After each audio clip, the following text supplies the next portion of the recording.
There's some Fanimation ceiling fans here that have some weaved blades or something. One of them has a hole in it. You can see the light going through it.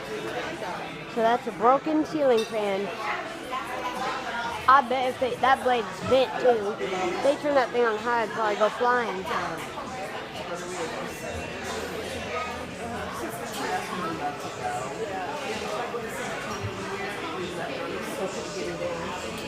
Yeah, that's not good.